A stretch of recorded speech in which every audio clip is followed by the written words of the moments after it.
श्वासांवरती आपलं अख्खं आयुष्य अवलंबून असतं. हे जर श्वास थांबले तर आयुष्य संपलं. परंतु या श्वासाचे म्हणजेच श्वसनाचे आजार आजकाल खूप जास्त वाढताना दिसतंय. यामध्ये अस्थमा असेल, COPD असेल, फुफ्फुसांचा कॅन्सर असेल, यासारखे अनेक गंभीर आजार तरुणांमध्ये सुद्धा वाढताना दिसत आहेत. यामागे नेमकी कोणती कारणं आहेत?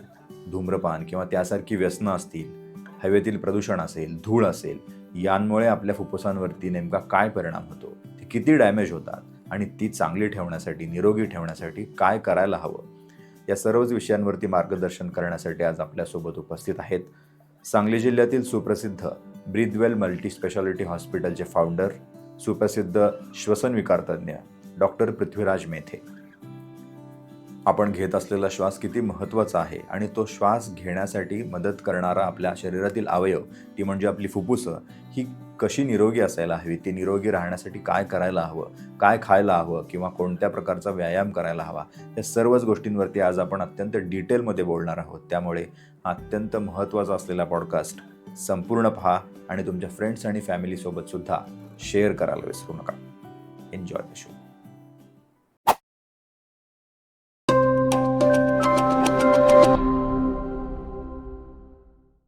पृथ्वी, welcome to the show.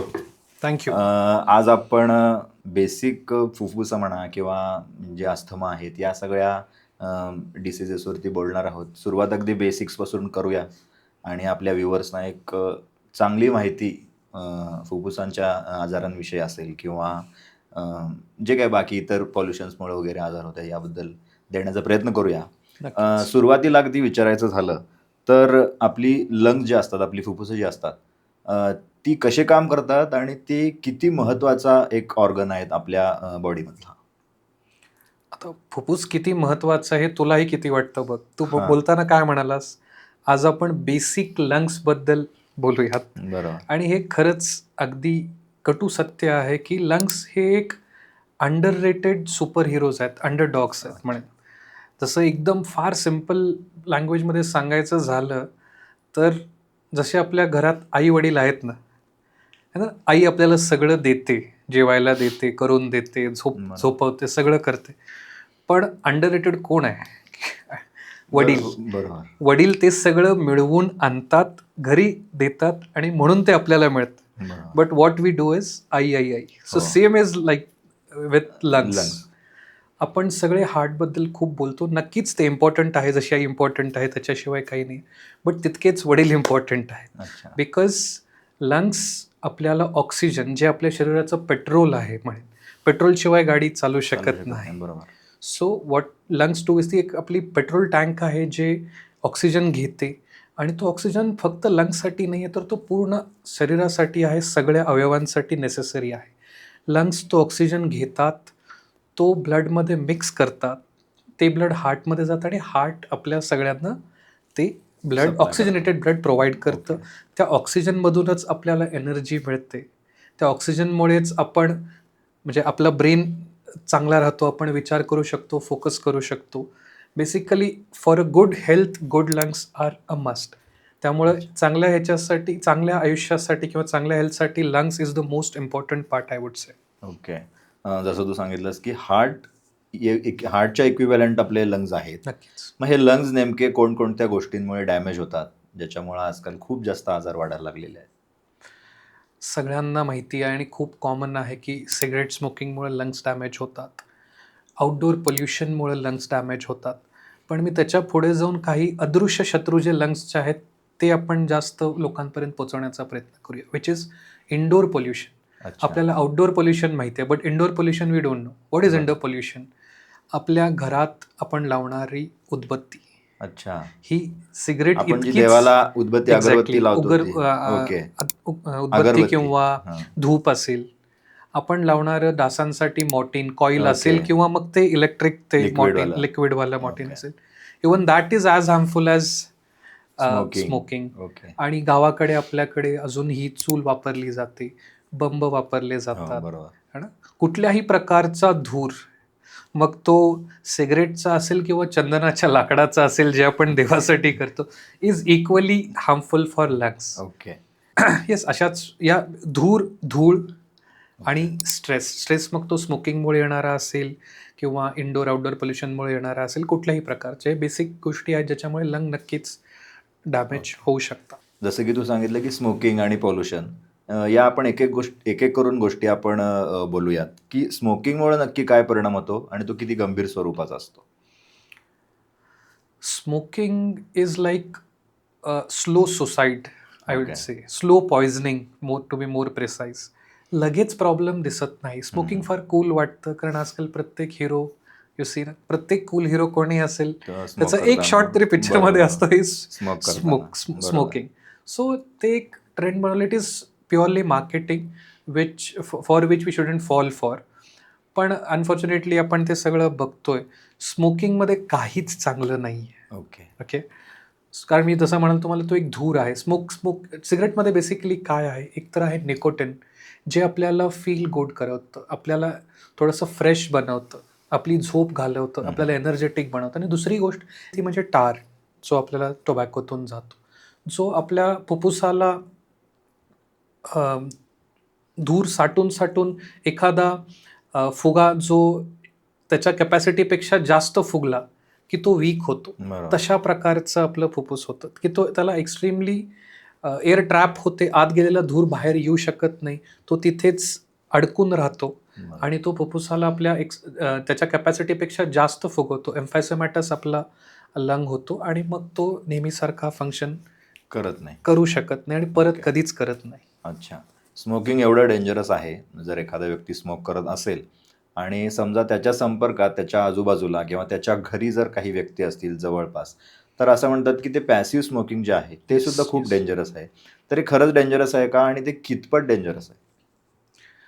Passive smoking is more dangerous than actual smoking. हो, काय सांगतो? म्हणजे ॲक्च्युअल जो माणूस स्मोकिंग करतोय स्मोकिंग करतो त्याच्यापेक्षा जास्त. हो, ओके. हां, म्हणजे सिम्पली सांगायचं झालं तर निदान स्मोकिंग करणारा व्यक्ती काही प्रमाणात काळजी घेतो, आत ओढलेला धूर बाहेर तरी बाहेर सोडतो. टाकतो. Okay, okay. Right. But somebody who is not smoking, त्यांना ते नाही करतायत ना. They keep on inhaling that continuously and it is as bad as smoking. Smoking.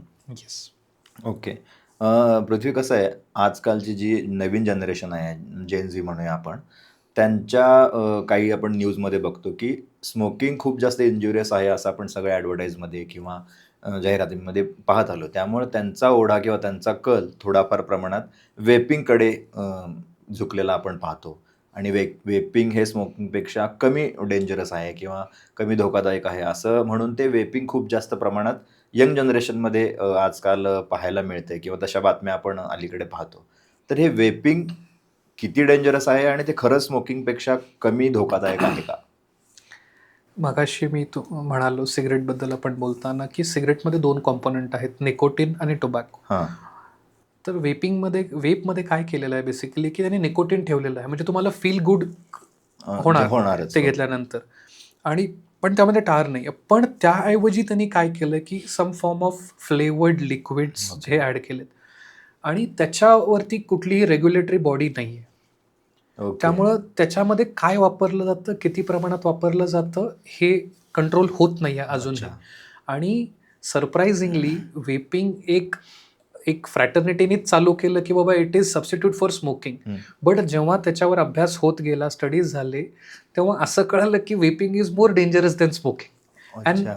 90% of the countries have band vaping. Okay. आपले जे जगातले किंवा 90% सगळ्यांना आपण सिलेक्टिव्हली ब्लाइंड आहोत, म्हणजे त्या गोष्टी आपण वाचत नाही किंवा वाचल्या तरी दुर्लक्ष करतो. ओके. पण वेपिंग आत्ताच्या जनरेशनसाठी वेपिंग इज कूल, पण इट इज हां. Not cool at all. नक्कीच vaping is very much dangerous. वेपिंगमुळं बऱ्याचशा लोकांना कॅन्सर्ससुद्धा व्हायला लागले, हे ओके. असं स्टडीजमध्ये दिसायला लागलं. त्यामुळं of course we have to avoid vapes. Okay. म्हणजे वेपिंगचे सुद्धा लाँग टर्म साईड इफेक्ट्स आहेत, येस, जसे येस, स्मोकिंगचे आहेत. येस, आणि येस. दोन्ही इक्विव्हॅलंट आणि आहेत. Clinically proven side effects okay. आहेत. तुम्ही गुगल करू शकता आणि बघा तुम्ही की वेपिंग किती कंट्रीजमध्ये बॅन्ड आहे. पण आता जसं तू म्हणालास की स्मोकिंग, वेपिंग आणि त्यानंतर पोल्युशन. वेपिंग जास्त का डेंजरस हे मी थोडंसं, कारण काय हां. होतं, सिगरेटसाठी अजून सुद्धा काही प्रमाणात सोशल स्टिग्मा आहे हो, बरोबर. की बाबा सिगरेट पिण्यासाठी स्मोकिंग झोनमध्ये जावं लागतं बरोबर. किंवा सगळ्यांपासून लांब कुठेतरी हो, कोपऱ्यात बरोबर. जावं लागतं. बरोबर. वेपिंगसाठी तसं नाही. वेपिंग अच्छा. कुठेही बसून करतात बिकॉज ओके. त्याचा वास येत नाही, कुणाला वेपिंग केलंय कळत कळत नाही. नाही, काहीच बरोबर. कळत नाही. त्यामुळं त्याचं प्रमाण वापर खूप जास्त वाढलं. अच्छा. म्हणजे जर एखादा मनुष्य 1 सिगरेट दिवसातून पित असेल, तो 10 × 10 टाइम्स जास्त प्रमाणात वेप वेप करतो. करतो. कारण ओके. त्याला त्याचं कुठलं बंधनच अच्छा. राहिलं नाही. तो गाडीत पण वेप करतो, घरात पण करतो, वर्क प्लेसला पण करतो, कुठेही करतो. कुठेही उभारला असेल 2 मिनिटं बोलता बोलता माणूस खिशातनं करतो. काढतो बरोबर. आणि ही डज इट. बरोबर. सो त्याचंही प्रमाण खूप एक्सेसिव्ह यूज पण होतो वेपिंगचा, अँड विच इज अच्छा. Again that's why it is more harmful. Okay. स्मोकिंगबद्दल आपण बोललो, वेपिंगबद्दलही बोललो. दुसरं तू सांगितलंस ते म्हणजे अगरबत्ती किंवा हे जे आपण मच्छर मारायचं जे औषध असतं, लिक्विड औषध, त्याच्यातून कसं काय किती प्रमाणात आपले लंग्स डॅमेज होतात आणि ते साधारणपणे जर एखाद्याला लावायचं असेल अगरबत्ती, तर ती कुठं लावावी, किती अंतरावर बसावं, असं काही त्याचे नॉर्म आहेत का, की जेणेकरून त्याचा आपल्याला त्रास होऊ नये वगैरे? ॲब्सोल्युटली नाही. म्हणजे तेच आहे, मी एकच सिगरेट पितो, आठवड्यातून एकच पितो म्हणून मला काय होणार नाही. हां. That is equally harmful for, म्हणजे कुठल्याही प्रकारचा धूर कितीही प्रमाणात, कितीही कमी प्रमाण असेल तर ते हार्मफुल आहे. अच्छा. आपले जे लंग्स आहेत ना, those are meant only for fresh air. Okay. त्याला वायुमार्ग म्हणतो आपण. बरं. तो फक्त आणि फक्त फ्रेश हवेसाठी आहे. तो फक्त आणि फक्त ऑक्सिजन, कार्बन डायऑक्साईड, नायट्रोजन जी प्युअर हवा आहे, त्याच्या व्यतिरिक्त फुफ्फुसामध्ये दुसरं कोणतीही गोष्ट इनहेल्ड नाही. स्वरूपात जात असेल ओके. तर ती डेंजरस आहे. अच्छा. तुम्ही काहीही, म्हणजे मी म्हणालो ना तुम्हाला मगाशी म्हणून तरी, की चंदनाच्या लाकडाचा धूर सुद्धा आणि सुद्धा सिगरेटचा आपल्याला धूर सुद्धा हे इज आर सेमच इक्वली. आहे. अच्छा. त्यामुळं असे कुठलेही तुम्ही ते टाळा. जितकं शक्य आहे ओके. तितकं ते टाळणं. कारण आता तुम्हाला माहीत नसतं की इव्हन अगरबत्तीमध्ये काय आहे, त्या हां, मॉर्टिनमध्ये बरोबर. काय आहे. त्यात आता तुम्ही बघितलं ना, तुम्ही रिसेंटली की कफ सिरपमुळे काही लोकांची डेथ हो, झाली. मध्ये ते न्यूज मध्ये आलं होतं. यु बरोबर. नो मग असं होत असताना त्या गोष्टींना तरी त्याच्याबद्दल तर अवेअरनेस नाही आहे. ते कुठल्याही रेग्युलेटरी बॉडीज थ्रू जात नाही. त्यामुळं हां. We have to avoid it. जेवढं शक्य आहे अच्छा. तितकं. मी असं म्हणणार नाही की पूर्णच बंद बंद झालं करा. पाहिजे, ओके. आणि पण जितकं शक्य तितकं लांब, जितकं शक्य तितकं कमी वापर. आणि जर ऑलरेडी तुम्हाला काही फुफ्फुसांशी रिलेटेड संबंधित काही प्रॉब्लेम्स असतील, आजार असतील, तर तुम्ही ते ॲब्सोल्युटली टाळणं गरजेचं आहे. गरजेचं आहे. ओके. त्याच्यानंतर आपण बोललो ते म्हणजे पोल्युशन, जे आजकाल खूप वाढलेलं आहे. अगदी टियर 2, टियर 1 सिटीजमध्ये, टियर 1 सिटीमध्ये तर आहेच. टियर 2, टियर 3 सिटीमध्ये सुद्धा ते एअर पॉल्युशन इंडेक्स जो असतो, तो खूप खालावलेला दिसतोय. मग पोल्युशनमुळे आपल्या लंग्सवरती काय परिणाम होतो आणि त्यासाठी काय काळजी घेतली पाहिजे? मी आजच वाचलं, हं, हं. Chief justice of India went for a walk, आणि न्यू दिल्लीमध्ये. ओके. 40-45 मिनिटाचे वॉक घेऊन आल्यानंतर त्यांना जास्त त्रास व्हायला लागला. ते म्हणाले आता व्यायाम करून पण त्रास होतोय. बरं. त्याच्यानंतर त्याच्या खाली अजून एक न्यूज होती की काही तिथल्या वकिलांनी एअर पोल्युशनमुळे लीव्ह अप्लाय केली. ओके. म्हणजे दिल्लीमध्ये तर काय म्हणजे हां, बोलू बट शकत नाही, एवढ्या प्रमाणाच्या बाहेर आहे. फ्रँकली तुम्ही बघा, आपण आज बघतोय विनय, आपण लहानपणापासून सांगली मिरजेत राहतोय. सिग्नल माहित होता का आपल्याला? आजकाल एका सिग्नलला 2 वेळा थांबावं हो, लागतं थांबावं आपल्याला. लागतं. है ना? बरोबर आहे. म्हणजे मी ब्रीदवेल टू माझं घर सिग्नलला, म्हणजे दररोज एक हो, एक तरी वेळा अशी येते की मला थांबा. 2 वेळा सिग्नलला थांबावं लागतं. भरपूर. सो सांगली मिरज काही फार मागं राहिलेलं नाहीये नाही, त्या बाबतीत. बरोबर. आपण कुठल्याच बाबतीत मागं राहत नाही ना सांगली मिरज. सो पोल्युशन हे सगळीकडं आहे आणि पोल्युशनचा इम्पॅक्ट खूप मोठा आहे. अच्छा. COPD सारखे आजार जे आपण आता बोलतोय की सिगरेट स्मोकिंगमुळं, किंवा आपण पुढे बोलू सिगरेट स्मोकिंगमुळं होतात, किंवा पोल्युशनमुळं पण खूप सारखे आजार होतात. हा नोव्हेंबर महिना आपण वर्ल्ड COPD डे म्हणून ओके. हे साजरा करतात. आपण करतो. अवेअरनेस अवेअरनेस प्रोग्राम्स असतात. ओके. सेलिब्रेट केला जातो. ओके. सेलिब्रेट म्हणणं चुकीचं आहे, बट येस, अवेअरनेससाठी. ओके. अवेअरनेससाठी. दुर्दैवानं 38 million Indian population is already affected by COPD. हो, okay. And only 50% of them smoke. अच्छा, म्हणजे त्यातले फक्त अर्धेच स्मोक करतात आणि बाकीच्यांना बाकीच्यांना म्हणजे सुद्धा याचा अर्थ आजार आहेत. पोल्युशनमुळे झाला. येस, म्हणजे एअर पोल्युशन आणि क्वालिटी ऑफ एअर ही किती महत्त्वाची. त्यामुळं आपण प्रत्येकानं त्या बाबतीत काळजी घेणं खूप गरजेचं आहे, कारण तो ओके. एक खूप मोठा इम्पॅक्ट आहे लंग हेल्थवर. अच्छा. म्हणजे आपल्याला बाजारामध्ये, मार्केटमध्ये एअर प्युरिफायर्स मिळतात, जे आपण घरात लावून ती घरातल्या हवेची गुणवत्ता, क्वालिटी वाढवू शकतो वगैरे. ते खरंच काम करतात, कितपत काम करतात, त्याच्यामध्ये कितपत तथ्य आहे म्हणजे? अ, काम नाही करत असं म्हणणं चुकीचं राहील. पण अ, किती तुम्ही क्लीन करू शकता एअर, हां. त्याला पण काहीतरी लिमिटेशन ओके. आहे. बरोबर. हिपा फिल्टर्स आहेत. आता ते असतात युजुअली आम्ही आय-सी-यूमध्ये वगैरे वापरतो. पण काय आहे त्याचे म्हणजे काय प्रकारचं पोल्युशन आहे, ते स्टडी करून ते फिल्टर्स वापरले पाहिजेत. आणि मी म्हणेन एअर प्युरिफायर्सपेक्षा जास्त महत्त्वाचे, कारण आजकाल ऑक्युपेशनल डिसीजेस पण, लंग डिसीजेस पण खूप आहेत. कारण लोकं, आपल्याकडे अवेअरनेस नाही आहे. बाहेरच्या देशात तुम्ही बघितलं असेल, एखादा व्यक्ती स्वतःच्या घर पेंट जरी करत असेल, तरी हं. त्यानं एक प्रकारचा मास्क हो, लावलेला असतो. मास्क असतो. बरोबर. आपल्याकडे कधी बघितलंय? नाही, नाही. मास्क वगैरे कधीच नाही. म्हणजे have you ever COVID seen? नाही, नाही. बरोबर. नाही. म्हणजे ते एअर प्युरिफायर्स काय करणार तुम्ही, जर अशा ठिकाणी जर आपण जर केअर, आता आपल्याकडे इतकं सारं आपल्याकडे इंडस्ट्रियल एरिया आहे, कितीतरी लोकं तिथे काम करतात. Nobody wears a mask. असं नाही की दिलं गेलेलं नाही आहे. हां.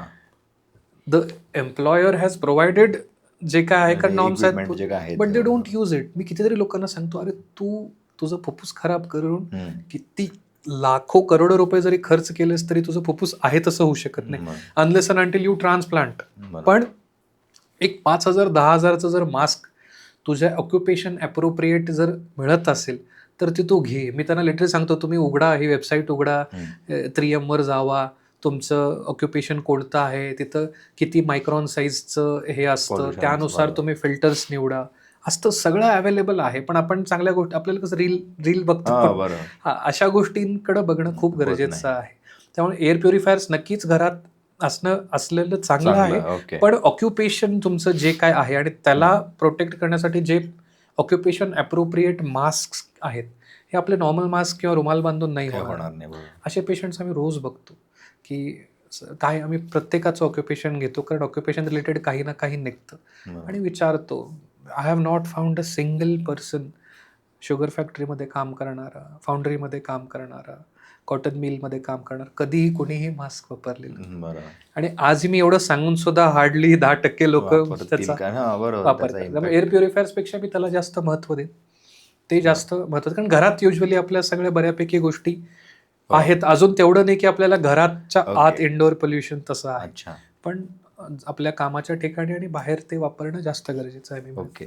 आपण आता कशामुळे डॅमेज होतात लंग्स याबद्दल बोललो. आता आपण आजारांविषयी थोडंसं बोलूया, की अस्थमा हा खूप जास्त, अगदीच खूप जास्त वाढलेला आजार आहे. आजकाल जर तुम्ही हॉस्पिटलमध्ये पाहत असाल, तर हा अस्थमा या सगळ्या गोष्टीमुळे तर होतोच. पण तो कसा होतो मेनली, आणि त्याच्यावरती काय उपाय आहेत? आता आपल्याकडे ना थोडेसे म्हणा नाही, पण खूप सारे मिथ्स आहेत. ही पल्मनॉलॉजी ब्रांचच थोडी अंडररेटेड आहे आणि हां. याच्याबद्दल कारण मिथ्स खूप आहेत, अवेअरनेस खूप कमी आहे, कारण मे बी स्पेशलिस्ट खूप कमी आहेत. ओके. ॲस्थमा आणि तसाच सिमिलर एक आजार असतो COPD, पण त्या दोघांमध्ये एक मेजर फरक आहे. आता आपण ॲस्थमाबद्दल बोलतोय म्हणून मी फक्त ॲस्थमाबद्दल सांगतो. ॲस्थमा म्हणजे अँग्री लंग्स. अच्छा. अँग्री लंग्स, लाल-लाल म्हणजे काय?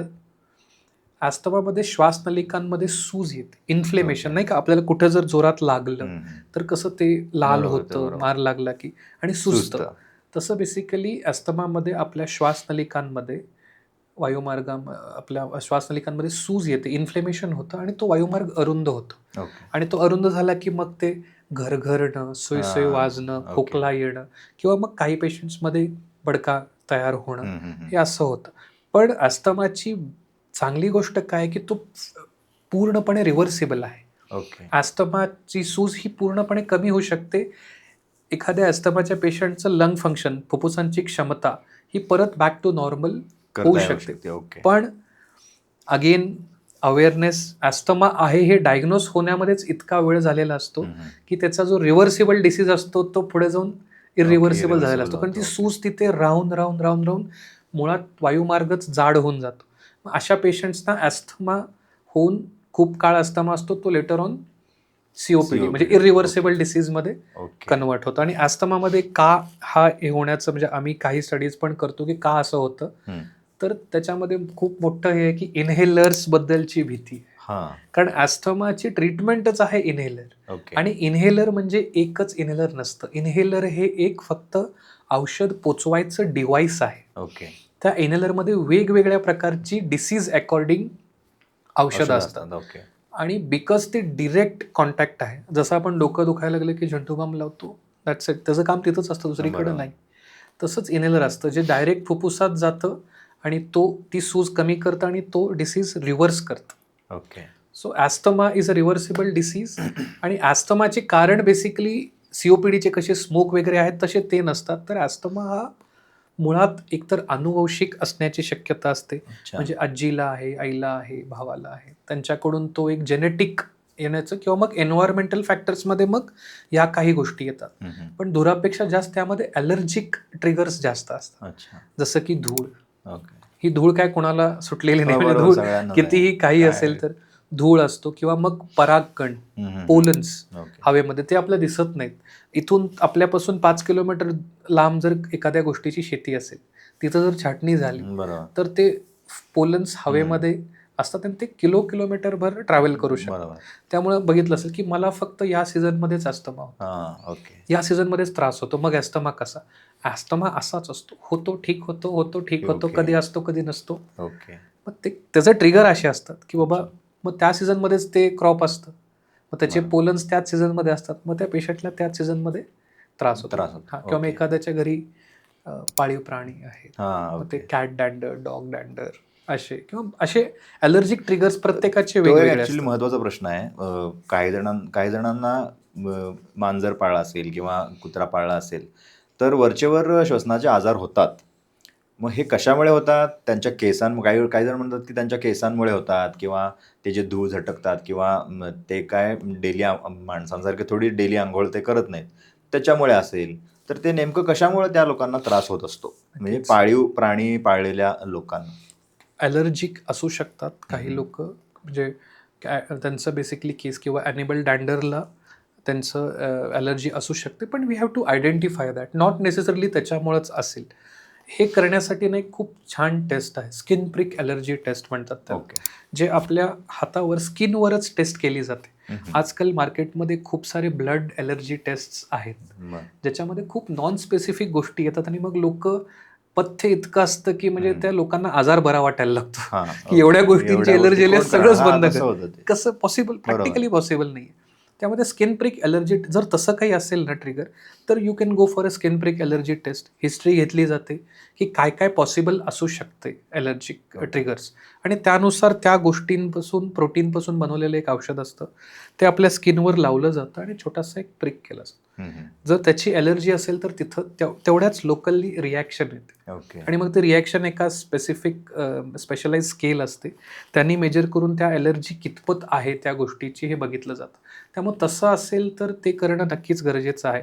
आता बऱ्याच वेळेला असं होतं की ज्यांच्या घरी नाही आहे, मांजर नाही आहे, कुत्रा पाळीव प्राणी नाही आहे, ओके.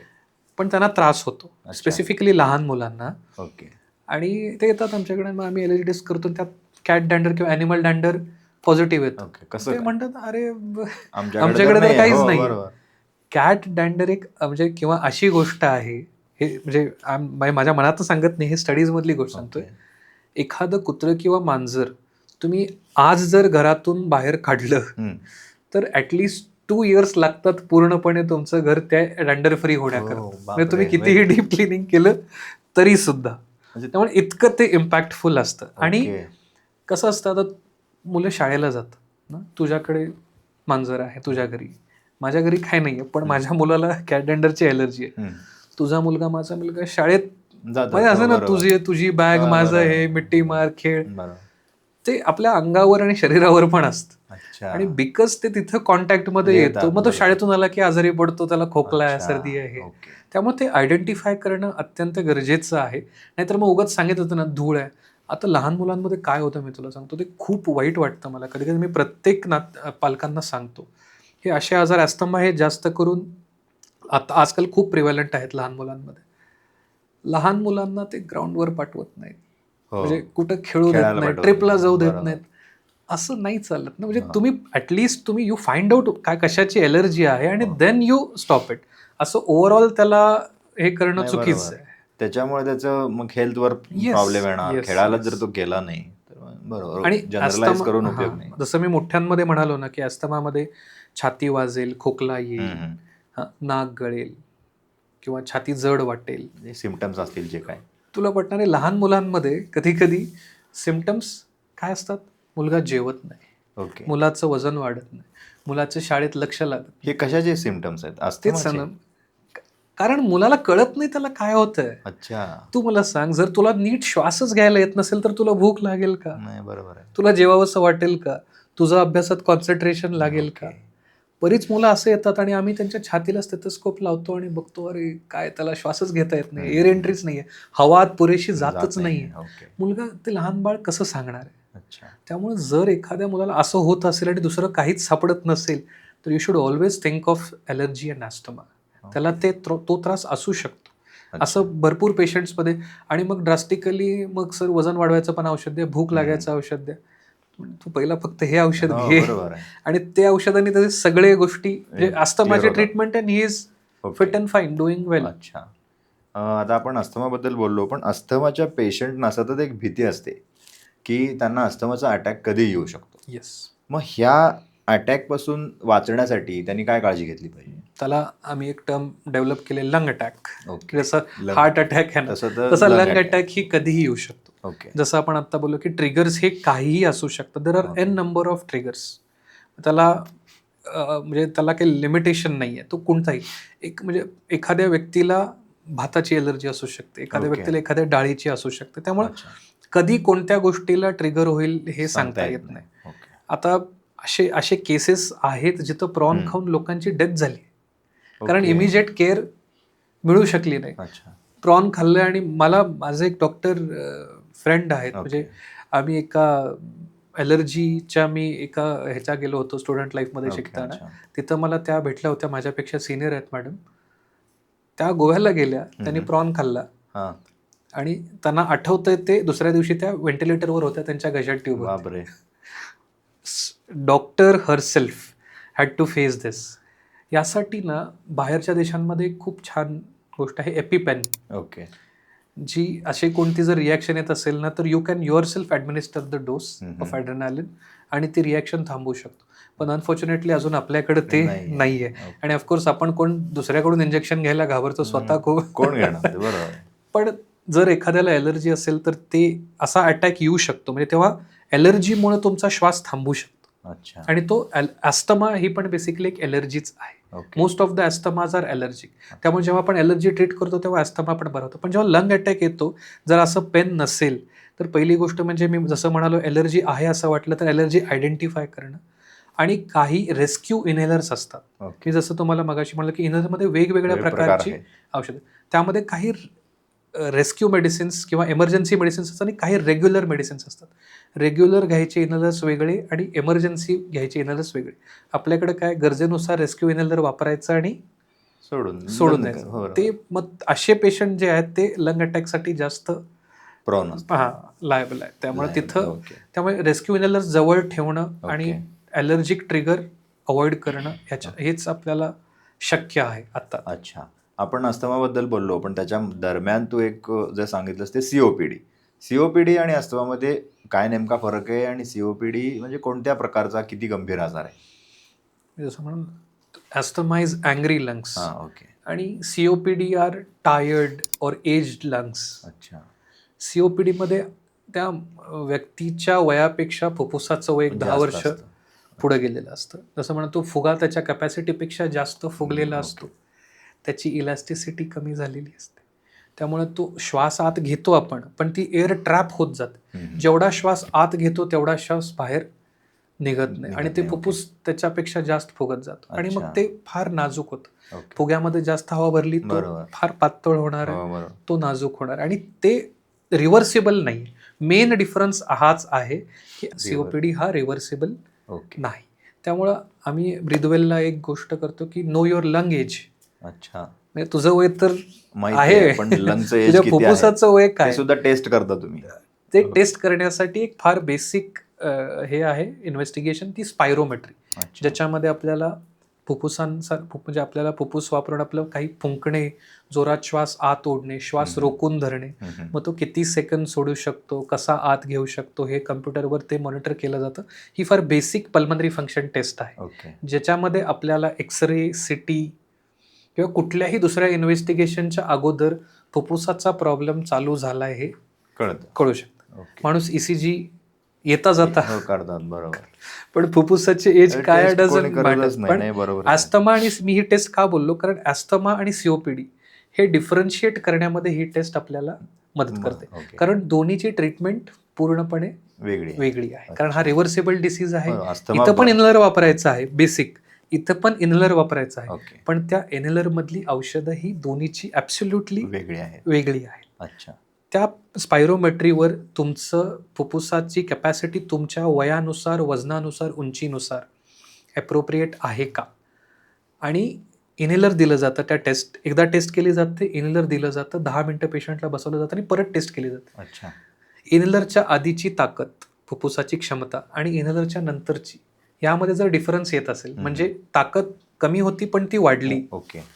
पेशंट ॲस्थमा कडे म्हणजे अस्थमाकडे जाणार. जर ती ताकद वाढली नाही तर तो पेशंट COPD कडे. COPD. ओके. पण हे कुठंच केलं जात नाही. त्याला मनात येईल ते औषधं वगैरे लेबल prescribe दिलं केली जातं, कारण जातात. ओके, एवढा वेळ नसतो, हे नसतं, किंवा अच्छा. स्पेशलायझेशन नाही. हो, पण ते अस्थमा COPD डिफरन्शिएट. मग COPD मध्ये काय आहे, बाहेरच्या देशामध्ये एखाद्या पेशंटला COPD झाला की त्याला काउन्सिलर येतो, हम्म. तुझी प्रॉपर्टी कुणाच्या नावावर करायची आहे, अच्छा, काय एवढं करायचं? सिरियस कारण इट इज प्रॉब्लेम आहे. Once you have COPD you are going to die of COPD. Okay. Fix, तो काय रिव्हर्सिबल नाहीये ना आजार, बरा होणारा तो आजार नाहीये. क्रोनिक आणि ग्रॅज्युअली प्रोग्रेसिव्ह आजार आहे. हा, मग त्याला आपल्याला 2चे 4, 4चे 8 दिवस आपण वाढवू करू शकतो. शकतो. असं नाही की इमिजिएट डेथ नाहीये, तो स्लो प्रोग्रेसिव्ह डिसीज आहे. बट ट्रीट नाही केलं तर ऑफकोर्स तो हो, फास्ट बरोबर प्रोग्रेस आहे, होणार. बरोबर. पण आपल्याकडे COPDला फारसं महत्त्व दिलं जात नाही. आणि मी जसं म्हणलो 38 मिलियन लोकांना COPD ऑलरेडी आहे. बरोबर. आणि आपल्याकडे मी असं म्हणेन it is tip of iceberg. हा. त्याच्या खाली किती किती आहे आहे ते आपल्याला हे माहित तर नाही. स्टडीज हा, मध्ये बरोबर. आलेलं आहे. हा, त्याच्या खाली ओके. किती आहे माहित नाही. त्यामुळे COPD अस्थमा हे COPD थोडा डेंजरस आहे. डिसीज आहे. असतं. आपण इन्हेलर बद्दल बोललो खूप वेळा, पण इन्हेलर बद्दल लोकांच्या मनात, म्हणजे ज्यांना अस्थमा असेल किंवा ज्यांना COPD असेल, या लोकांच्या, या पेशंटच्या मनात एक भीती असते की नक्कीच. त्या इन्हेलरची सवय लागेल आपल्या, किंवा जनरली लोक असे म्हणतात की अरे ते सारखं इन्हेलर यूज करू करू नको, नकोस. त्याची तुला सवय होईल, मग नंतर तुला त्याच्यामुळेच तेच सतत वापरावं लागेल. आणि म्हणून हे पेशंट्स ते इन्हेलर वेळेवर असेल किंवा जेवढ्या वेळा रिकमेंड केले तेवढ्या वेळा ते वापरत नाही. वापरत. मग हे जे आहे हे यूज करायचं टाळतात, त्याबद्दल काय करता येईल? आता तू फार छान म्हणजे गोष्ट बोललास की लोक म्हणतात की इन्हेलरची सवय लागेल. माझा एक प्रश्न मी तुला विचारतो, तुला जेवण करायची सवय आहे का गरज आहे? गरजच आहे ती. जेवण करायची सवय आहे का गरज? गरज आहे. मग सवय आणि गरज यामध्ये फार स्लाइट डिफरन्स आहे. ॲस्थमाच्या किंवा COPDच्या पेशंटला इन्हेलरची सवय नसते, गरज असते. ओके. डायबिटीजवाल्या पेशंटला डायबिटीजच्या औषधांची सवय असते का? BP असलं बरोबर. ते घेतलं तर ते कंट्रोल राहणार आहे. आता तिथंच नेमकं लोक तिथंच सांगतो ना, ॲस्थमामध्ये इन्हेलर बंद होऊ शकतं. ओके. कारण तो डिसीज रिव्हर्स झाला, आहे. आपण त्याचे ट्रिगर्स आहेत ते लांब ठेवले, आपण थोडीशी चांगली लाईफस्टाईल एक्सरसाइज करायला लागलो, तर ते ॲस्थमामध्ये इन्हेलर्स बंद होऊ शकतात. इन्हेलर्स कुठे बंद होत नाहीत, ते COPD मध्ये बंद होत नाहीत. आता तुम्ही ॲस्थमाच्या ठिकाणी ठेवा प्रॉपर, त्याच्यामध्ये टेक्निक असते की इन्हेलर्स चालू करणे, ग्रॅज्युअली हळूहळू त्याला कमी करणे आणि बंद करणे. इन्हेलर्समध्ये जे औषध असतं ते युजली मायक्रोग्राम्समध्ये असतं. ओके. कुठलीही गोळी जी अस्थमासाठी ॲटलिस्ट वापरली जाते ती मायक्रोग्राम्समध्ये नसते. म्हणजे मायक्रोग्राम आणि मिलीग्राम किंवा ग्राम खूप फरक. याचा फरक ज्याला कळतो बरोबर. ते इन्हेलर कधीही सेफ आहे. जे औषध तुम्ही इंजेक्शन असेल किंवा गोळी असेल जास्त त्रास व्हायला लागला म्हणून 4 ते 5 दिवसात घेता is equivalent to more than 2 years of inhaler. म्हणजे तुम्ही 2 वर्षाचं इन्हेलर मधलं औषध 5 दिवसात घेता अँड यू फाइंड इट वेल. तुम्हाला ते बरं वाटतं. Inhalers is the only medicine ज्याचा मी म्हणेन की निग्लिजिबल साईड इफेक्ट आहे. Rarely, very very rare negligible side effects असतील. निग्लिजिबल अॅनाफॅलॅक्सिस म्हणजे असं कुठलं पेशंट तुम्हाला असं म्हणणार नाही की इन्हेलर घेतलं आणि त्याला कसली तर मोठी रिॲक्शन आली, असं कधीच होऊ शकत. मायक्रोग्राम्समध्ये इतकं वंडरफुल इन्व्हेन्शन आहे इन्हेलर. ते डायरेक्ट जातं, तिथं बसतं, त्याचं काम करतं, निघून जातं. तुमच्या लिव्हरशी, किडनीशी, मेंदूशी त्याचा खाडी मात्र काही Contact संबंध नाही नाही. संबंध, बरोबर. ज्या गोष्टीचा ब्रेनशी संबंधच नाही त्या गोष्टीची सवय तुम्हाला लागूच लागायचा शकत संबंधच नाही, बरोबर. सिगरेटची सवय का लागते? त्यात निकोटीन असते, ती ब्रेनवर आपल्या ऍक्शन असते त्याची, म्हणून आपल्याला इनहेलरची सवय लागत नाही. बरोबर. काही पेशंटमध्ये त्याची गरज असते आणि त्या गरजेला आपण सवयीचं नाव दिलं. इनहेलर्स हेच म्हणजे रेस्पिरेटरी डिसिजेस लाईक ॲस्थमा, सीओपीडी यासाठी बेस्ट औषध आहे. आता तुला पटणार नाही, इन्हेलेशनल स्वरूपामध्ये अँटीबायोटिक्स आलेत. बर. कारण अँटीबायोटिक्सचं आपल्याला माहिती आहे की लिव्हर, किडनीला त्यांचा Affect इफेक्ट करतात, येतो. बरोबर. आणि ते म्हणजे आता ओव्हरकम त्या- करण्यासाठी साठी अँटीबायोटिक्स इन्हेलेशनल Okay. स्वरूपात आलेत. ओके. काही आजार असतात, पल्मनरी आर्टरियल हायपरटेन्शन, हृदय आणि फुफ्फुसला कनेक्ट करणाऱ्या रक्तवाहिनींमधले प्रेशर खूप जास्त वाढतं. मग ते हृदय कमकुवत असल्यामुळे असेल किंवा फुफ्फुस कमकुवत असल्यामुळे असेल. नाही, आई बाबा मगाशी मी बरोबर. सांगितलं ना, हो, बरोबर. तर त्याच्या ट्रीटमेंटसाठी सुद्धा आता इनहेलर्स आले. आली. म्हणजे ही इनहेलर एवढी हे सेफ टेक्नॉलॉजी किंवा इन्व्हेन्शन आहे, इन्व्हेन्शन आहे आणि Okay. त्याला आपण अनफॉर्च्युनेटली म्हणजे लोकांमध्ये फक्त हा गैरसमज आहे. गैरसमज किंवा तो एक खूप डिव्हाइस मोठा. दिसतोय मोठं, त्याच्यामुळे काहीतरी होईल असं वाटतंय. सोशल स्टिग्मा खूप हा. आहे ना, हे घेतलं म्हणजे हा. काय तर होतं. लोक लपून लपून इनहेलर घेतात हा. आज सुद्धा. तेच त्याला खूप आपण म्हणजे त्या मानानं गोळी त्याबद्दल- कशी खाल्ली, गोळी एखादी अँटीबायोटिक खाल्ली तर ते काही दिसत नाही किंवा दिसण्याचा प्रश्न येत आता नाही. It is up to us. आपण स्वतःची हेल्थ कॉम्प्रोमाइज हा, करायची okay. असेल जर सोशल स्टिग्मासाठी तर इट इज. बट इनहेलर्स म्हणजे मी यासाठी काउन्सिलिंगची गरज आहे. मी पेशंटला समजावून सांगतो काय आहे टेक्नॉलॉजी, काय थोडासा वेळ देणं गरजेचं आहे. आधी डॉक्टरांकडे खूप लोड असतो, हो, वेळ देणं बरोबर. नसतं, त्यामुळे ते फार हे पण नाही. पण मी प्रयत्न करतो, माझी स्पेशालिटी आहे म्हणून. आणि माझे 99% of the patient understand, agree and they are on inhalers and they are doing wonderful. Okay. म्हणजे इनहेलर्सला घाबरायची किंवा ती अशी लपवून करण्याची कुठलीही गरज नाही. सगळ्यांनी ते वापरलं Certainly. पाहिजे आणि अजिबात त्याचे नाही. कुठलेही साईड इफेक्ट्स अगदी एकदम निग्लिजिबल आहेत. कुठलेही साईड इफेक्ट्स तसे नाही आहेत. ओके. म्हणजे तो फक्त एक गैरसमज आहे. आता आपण आजारांबद्दल तर बोललो, पण न्यूमोनिया असेल किंवा टीबी असेल यांच्यासारख्या आजारांमुळे लंग्सवरती परिणाम होतो का? हो, नक्कीच होतो. निमोनिया, आता बरेच पेशंट असं म्हणतात, सर फक्त निमोनियाच आहे ना, टीबी नाही ना, ओके. निमोनियाच आहे ना, कोविड नाही ना. ओके. निमोनिया या हे थोडंसं टर्मिनॉलॉजी जी आहे ती मिसइंटरप्रिटेड आहे. ओके. निमोनिया या शब्दाचा अर्थ आहे फुफ्फुसांना होणारं इन्फेक्शन, मग ते कोणतंही असेल. हम्म. टीबी हा पण एक निमोनियाच आहे. ओके. तो टीबीच्या जंतूमुळे होतो म्हणून आपण त्याला TB ट्युबरक्युलोसिस ओके. म्हणतो. जसं कोविड निमोनिया. कोविड-19 मुळे होतं. ओके. म्हणजे pneumonia can be anything. Pneumonia can be bacterial, fungal किंवा पॅरासायटिक, जे आपण जंतावषध खातो ना, जंत असतात पॅरासाइट्स, त्याच्यामुळे सुद्धा निमोनिया होऊ शकतो. अच्छा. म्हणजे किंवा मग टीबी सारख्या जंतूमुळे होऊ शकतो. त्यामुळं ते जेव्हा होतं, या गोष्टी बऱ्याचशा इफ डायग्नोस्ड अर्ली या सगळ्या रिव्हर्सिबल असतात. यामधली कुठलीही गोष्ट इन्फेक्टिव्ह जी आहे ती रिव्हर्सिबल नाही आहे. त्यामुळे वेळेत जर त्याचं निदान केलं तर ते पूर्ण इन्फेक्शन असतं. ते बेसिकली मी म्हणतो, मी फुफ्फुस पेशंटना समजावून सांगण्यासाठी सांगतो की त्यांना फुफ्फुसाला होणारी ती जखम आहे, जसं आपल्याला लागल्यावर वगैरे जखम होते तशी ती फुफ्फुसाला एक जखम होते, जी आपण त्याच्यावर प्रॉपर अँटीबायोटिक, जर बॅक्टेरियल असेल तर, बुरशीचा असेल तर अँटी फंगल, आणि पॅरासाइट असेल तर अँटी पॅरासायटिक एजंट्स, टीबी असेल तर अँटी ट्युबरक्युलर, जर योग्य निदान त्या गोष्टींचं केलं तर त्या पूर्णपणे रिव्हर्स होऊ शकतो. पण यामध्ये एक प्रॉब्लेम काय की अंधारात गोळ्या मारण्याची सवय आहे. ओके. दोन्हीकडून आहे. पेशंटना पण तेच पाहिजे असतं आणि डॉक्टरांचा वेळ वाचतो. ओके. पण ती गोळी लागली तर लागली, नाही तर नाही. त्यामुळे जर एक एक्झाम्पल घे, समजा तुला एखाद्या पेशंटला टीबी आहे आणि त्याला आपण अँटीबायोटिक म्हणजे काय, बॅक्टेरियाच्या अगेन्स्ट आपण औषध देतो. टीबी हा बॅक्टेरिया नाही, तो बॅसिलाई आहे. म्हणजे ते औषध तिथं काम नाही करू शकत. मग काय होतं, ते पेशंट आज एक अँटीबायोटिक घेतं 5 दिवसासाठी, मग आणि 10 दिवसांनी वेगळं डॉक्टरांकडे वेगळं अँटीबायोटिक, आणि तिसरीकडे वेगळं अँटीबायोटिक, आणि मग येतं सर एवढं औषध घेतलं बरं नाही. म्हणतो पहिला तुझं निदान आहे का, तुला निमोनिया आहे. अरे निमोनिया या 4 प्रकार 5 प्रकारचा असू शकतो, त्यातला कोणता प्रकार आहे हे आपल्याला बघायला पाहिजे. मग ते बघण्यासाठीची सगळीकडे फॅसिलिटी अवेलेबल नसते.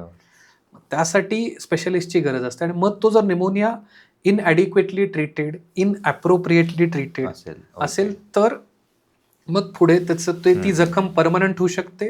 तो फुफ्फुसाचा भाग डॅमेज होऊ शकतो. आणि मग अच्छा. त्यासाठी काही स्पेशलाइज टेस्ट असतात, जसं की ब्रॉन्कोस्कोपी. ज्या भागात फुफ्फुसाला इन्फेक्शन आहे, हम्म. आपण त्या भागामध्ये दुर्बिणीद्वारे वायुमार्गात थ्रू जातो, म्हणजे नाकाने किंवा तोंडाने. तिथं कुठेही आपल्याला कट नाही घ्यावं लागत, टाके नाही Okay. घ्यावं लागत, ब्लिडिंगचा काही प्रश्न नाही आहे. तिथे जातो लोकल अनेस्थेशियामध्ये, म्हणजे Okay. पेशंट सुद्धा अवेक असतो. असं नाही Okay. की हां, पेशंट कॉपरेटिव्ह असेल तर तो अवेक असतो किंवा त्याला माइल्ड सिडेशन दिलं जातं Okay. त्रास होणे म्हणून. तो भाग आपण स्वच्छ करतो, वॉश करतो, आणि ते वॉशिंगमधून जे घाण किंवा बडका असतो, ते जे परत घेतलेलं वॉटर Okay. असतं स्टराईल, ते आपण कल्चर्सला पाठवतो. अच्छा. त्याच्यामध्ये बॅक्टेरिया आहे, टीबीचा जंतू आहे, बुरशी आहे का ते काय आहे, check होतं. हेही चेक होतं. आणि त्याच्यावर कोणतं औषध सेन्सिटिव्ह आहे, कोणतं Okay. रेझिस्टंट आहे. अच्छा. जर औषध सेन्सिटिव्ह आहे तर त्यातलं सगळ्यात जास्त सेन्सिटिव्ह कोणतं आहे. आणि हे फार महाग टेस्ट नाही. नाही आहेत. म्हणजे जर Okay. Bacterial culture hardly on an average 800 ते 1200 रुपयेमध्ये होतं. अच्छा. पण लोकांमध्ये याबद्दल काही Awareness. अवेअरनेस नाही, माहित नाही मग जर लोकांना. तुला एवढं कळत असेल की कशाचं इन्फेक्शन आहे हम्म. आणि त्याच्यावर कोणतं औषध सगळ्यात बेस्ट आहे, म्हणजे हे 4, 5, 8 अँटीबायोटिक आहेत, यातलं बेस्ट अँटीबायोटिक हा. कोणतं आहे, मग इतकं स्पेसिफिक आपण ट्रीट करू शकतो. म्हणजे किती आपण पेशंटचा हा. वेळ, पैसे सगळंच वाचवू शकतो. हो, बरोबर. पण आपल्याकडे डायग्नोसिसवर थोडासा भर आपण कमी देतो आहे, बरोबर. आणि डायरेक्ट औषधं देतो. हो. ते थोडंसं कुठंतरी आपण टाळलं पाहिजे. डायग्नोसिस, निदानावर महत्त्व दिलं पाहिजे.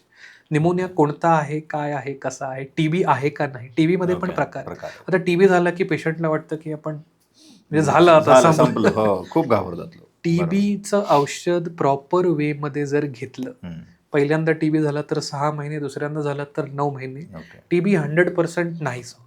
अच्छा. म्हणजे परत कधी तुला टीबी आहे असं एक्सरेमध्ये सुद्धा, पण ते वेळेत, वेळेत Okay. निदान या सगळं. आणि वेळेत आणि प्रॉपर उपचार, ॲडिक्वेट उपचार. Okay. आपल्याकडे ना अँटीबायोटिक डॉक्टरांनी 5 दिवसाचं दिलं की मेडिकलमधून 2 दिवसाचंच हा, घेऊन तसंच जातो. असतं सगळ्यांचं. त्याचे हो. प्रॉब्लेम्स आहेत, साईड तो बरोबर. पूर्णपणे बरा होत नाही आणि मग त्याचं कुठे ना कुठे रेसिड्युअल राहतं आणि रिलॅप्स लवकर होतं. अच्छा. त्यामुळं सगळ्या गोष्टी या थोड्याशा डायग्नोसिसवर Okay. भर देणं गरजेचं.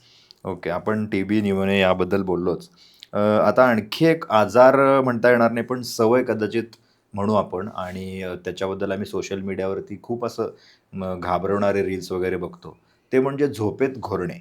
झोपेत घोरणे हे खूप जास्त डेंजरस आहे, असं अलीकडे आपण सोशल मीडियावरती बघतो. तर हे खरंच खूप डेंजरस आहे, तो एक आजार आहे, किती सवय आहे, ते नेमकं काय आहे त्याबद्दल थोडं आमच्या व्ह्युअर्सना. थँक गॉड तुला माहिती आहे ॲटलिस्ट की ते डेंजरस आहे, तू म्हणतोयस. मी आता एक फार मजेशीर हे सांगतो तुला गोष्ट. आजकाल एक जेनझी कपल आलं माझ्याकडे ओके. आणि तो होता असा गोलू बोलू छान मस्त ओके. तो गप्पा. आणि वेस्टी घेताना मी म्हणालो की हा म्हणजे रात्री घोरतो का. मग काय म्हणाले त्याची wife. Better half, okay. Sir हा इतका क्यूट घोरतो. म्हणलं क्यूट. हा इतका क्यूट घोरतो ना सर, किती क्यूट. मला 2 मिनिटं म्हणजे पॉज घेतलं की म्हटलं देवी क्यूट नाहीये हे, डेंजरस आहे. खूप डेंजरस आहे. नाही का असे येतात की सर म्हणजे इतकी छान झोप आहे ना यांची, असे घोरतात, पडल्या घोरतात. पडले की घोरतात. एवढं आहे ना, एवढी झोप छान यांची की कुठं गाडीत बसले नुसतं की घोरले. म्हणलं अरे हे दिस इज नॉट नॉर्मल. घोरणे इज नॉट क्यूट. घोरणे इज नॉट चांगली झोप. ही खूप मोठं मिसअंडरस्टँडिंग आहे. ओके. आता ते का झालंय, even I am very surprise. घोरणा का डेंजरस आहे आणि जे दाखवतात डेंजरस आहे ते खरंच डेंजरस आहे. घोरण्यामुळे एक प्लेन क्रॅश सुद्धा झालेला आहे. इफ यू डोंट नो, तू आता कर नाही गुगल आणि बघितलं, यू विल बरोबर. Find it. रिसेंटली नाही पण काही त्याला- वेळापूर्वी आपले सगळ्यांचे लाडके बप्पी लहरी, हा. Okay. He had sleep apnoea. Okay. असे कितीतरी तू आता आठव की कितीतरी लोकांचं तू ऐकलंस किती त्याला चांगलं मरण आलं, झोपेत गेला. हा, बरोबर. चांगलं मरण नाहीये ते ते तो आजार आहे. म्हणजे तो मिस झालंय, Okay. काही गोष्ट मिस झालेत. ओके. घोरणे बेसिकली काय असतं, आपण जेव्हा झोपतो त्यावेळेला आपण एखादा झोपलेल्या माणसाचा हात उचलला तर तो वर राहतो का, नाही ना, तो असा खाली. बरोबर. म्हणजे झोपेत आपण रिलॅक्स झालेली असते, म्हणजे सगळे स्नायू आपले लूज झालेले असतात. तसेच आपले रेस्पिरेटरी मसल्स, आपले जीभ असेल किंवा आपले जी ही श्वासनलिका आहे मेंदूच्या आजूबाजूचे सगळे मसल्स हे लूज झालेले असतात. आणि मग एखाद्याचं वजन जास्त आहे, थोडं किंवा खूप जास्त आहे, तर त्याचंही प्रेशर त्याच्यावर असतं. आपण युजली फ्लॅट झोपतो. त्याचं आपली जी श्वासनलिका आहे ती आपल्या झोपेमध्ये आपला कंट्रोल कमी झाला की ती बंद होते. ओके. आणि आपलं ऑक्सिजन कट ऑफ होतं. सप्लाय बंद होतो. मगाशी मी सांगितलं की ऑक्सिजन हा प्रत्येक अवयवासाठी नेसेसरी गरजेचं आहे. आहे, बरोबर. जर तो हार्टला नाही मिळाला तर हार्ट प्रॉब्लेम देणार, जर तो ब्रेनला नाही मिळाला तर ब्रेन. मग असं हे मल्टिपल टाइम्स होत राहतं झोपेमध्ये. ओके. आणि तो माणूसाची कधीच पूर्ण झोप होत नाही. आपल्या अच्छा. झोपेचे काही स्टेजेस असतात. म्हणजे आपण ऐकलं ना पूर्वीपासून की चोर रात्री 3 नंतर येतात. त्याच्या मागे सायंटिफिक रिझन आहे. तेव्हा लोक गाढ झोपलेले असतात. आणि गाढ झोप is the stage of sleep जिथं आपण खूप गाढ झोपलेला असतो. पण लोकांना काय, सर माझी झोप अशी आहे ना, खट्टक वाजलं की मी उठतो, जरा खुट्ट झालं की मी उठतो. अरे म्हटलं मग तू वॉचमन आहेस का? तू चांगलं झोपायला पाहिजे. ते वॉचमनचं काम आहे. खुट्ट झालं की तू चांगलं झोपायला पाहिजेस. तू एका पॉइंट नंतर खुट्ट झालं की उठला नाही पाहिजे. तुला असं उठवायला लागलं पाहिजे, तर ती प्रॉपर झोप आहे. असे खूप मिसकन्सेप्शन्स आहेत. आणि असं रिकरंट ऑक्सिजन कट ऑफ झाल्यामुळे झोपेचे स्टेजेस पूर्ण होत नाहीत. पेशंट कधीही गाढ झोपेमध्ये जात नाही. आणि गाढ झोपेमध्ये जाणं अत्यंत गरजेचं आहे. त्याशिवाय आपल्या हृदयाला, फुफ्फुसाला किंवा शरीरातल्या कुठल्याही वेळेला रेस्ट नाही मिळू शकत. आणि मग ते भरपूर वर्षानुवर्ष हे होत राहतं. आणि मग मी काही व्यसन केलं नाही, मी काही केलं नाही, तरी पण मला हार्ट अटॅक आला, तरी पण मला स्ट्रोक बसला, तरी पण मला हा प्रॉब्लेम. एवढ्या वर्षाचा स्ट्रेस आहे ऑर्गन्सवरचा. येस. आणि ते माहीत नसल्यामुळे पण आता लोक अवेअर होत आहेत. आणि हे ओळखण्यासाठी स्लीप स्टडी असते, पॉलिसोमनोग्राफी असते.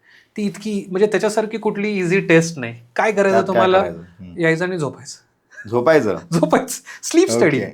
स्लीप स्टडीमध्ये काय करतो आम्ही की काही लीड्स लावले जातात ज्याच्यामध्ये तुमची श्वास घ्यायचा वेग असेल किंवा श्वास घेतो, नाकाचा एअर फ्लो जो असा आपण घेणारा श्वास आहे, आपल्या डोळ्यांचे मुवमेंट्स, आपली ब्रेनची ॲक्टिव्हिटी, आपली छाती कशी वर खाली होते, पोट कसं वर खाली होतं, या सगळे काही पॅरामीटर्स असतात. ते झोपेमध्ये मॉनिटर केलं जातं. ऑक्सिजन किती राहतो, किती वेळा कमी होतो, कितीपर्यंत कमी होतो, कमी झालेला ऑक्सिजन किती वेळ राहतो. आजच आम्ही एक पेशंट बघितलं, यंग मुलगा आहे, सोन्याचा ते सोनं गाळण्याचा व्यवसाय करतो. वजन आहे 112 किलो.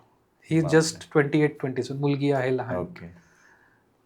झोपेत असतो सर, झोपतात ते सेम. आता मी जसं सांगितलं की एवढी छान झोप आहे, हे आहे, ते आहे, असं आहे, तसं आहे. आणि आता चालायलाच होत नाही. अच्छा. उठायलाच होत नाही, बसायलाच होत नाही. जरा चाललं की धाप लागते. आंघोळ करायला सुद्धा होईना झालंय आजकाल. आंघोळ सुद्धा एक दिवस करायला लागलेत कारण होईना झाले. म्हणजे अशी परिस्थिती 30च्या आधीच. अच्छा. त्याचा झोपेमध्ये ऑक्सिजन 65 पर्यंत ड्रॉप होत होता. आणि जवळपास 98-100 सेकंदाचे ॲपनिक स्पेल्स होते. म्हणजे तो तेवढ्या सेकंद त्याचा श्वास पूर्ण बंद होत होता. अजून थोडा वेळ बंद राहिला तर तो मग त्यावेळी तो डेथ होता. बरोबर. मी एका 22 वर्षाच्या म्हणजे ऑलमोस्ट 126 किलो वजनाच्या माणसाला बघितलंय. म्हणजे ही डाईड, ही स्लेप्ट. त्यांना सांगितलं होतं की बाबा तुम्ही त्याला फ्लॅट झोपवू नका, पॉसिबल नाही आहे, मशीन लावणं गरजेचं आहे. तो झोप लागली म्हणजे मशीनशिवाय त्याला झोप नाही लागली पाहिजे. अनफॉर्च्युनेटली जरा नातेवाईकांनी ते ऐकलं नाही, मशीन लावलं नाही. आणि तो म्हटला जरा पाठ दुखायला म्हणून त्याचं बेड. माझ्या हे स्टुडंट लाईफ मधली गोष्ट आहे. आणि ते फ्लॅट केलं आणि छान झोप लागली असं त्यांना वाटलं.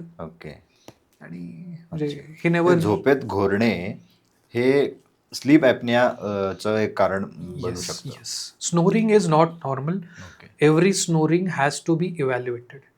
घोरत असाल तर ते आजार नाही आहे ना हे बघणं अत्यंत गरजेचं आहे. मग त्याचे काही बेसिक रिझन्स पण असू शकतात. नॉट नेसेसरली की प्रत्येक वेळेला घोरतो म्हणून तुमचं ऑक्सिजन कमी होतं. कदाचित तुमचे लहान मुलंही घोरतात, त्यांचे लहान मुलांमध्येही स्लीप ॲपनिया असू शकतो. पण rarely. Most of the times it is adenoids, म्हणजे नाकातले ग्रंथी वाढलेले असतात. म्हणजे जेव्हा स्लीप ॲपनिया असतो तेव्हा सगळं चेक करावं लागतं, पूर्ण वायुमार्ग.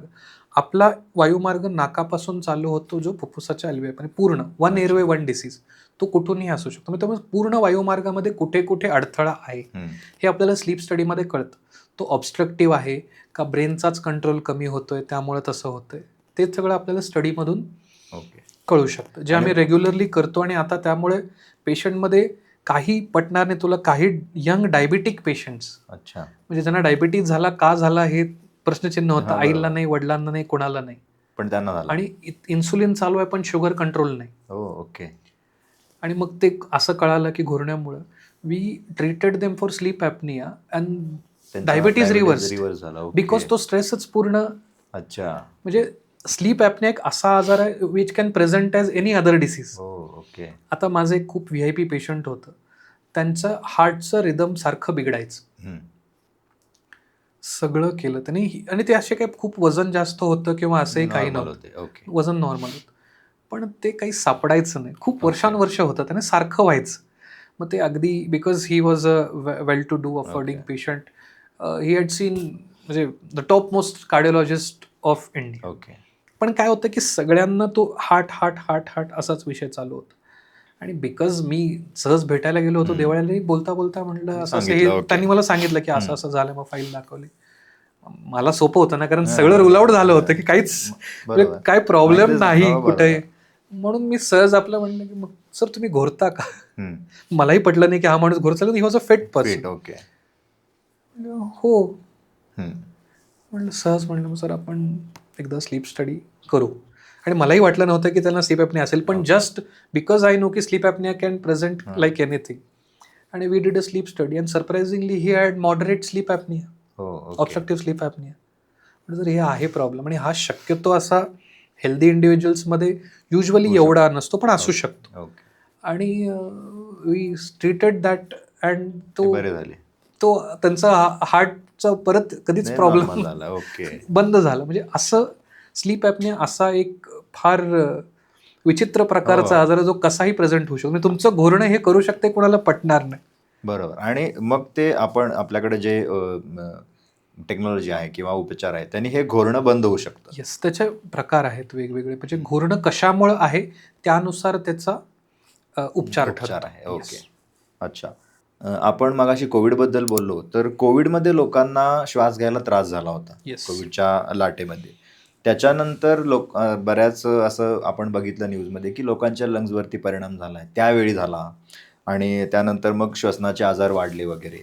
तर एक पल्मोनॉलॉजिस्ट म्हणून कोविडच्या अगोदर आणि कोविडच्या नंतर काय नेमके बदल झालेत असं तुम्हाला वाटतं? आता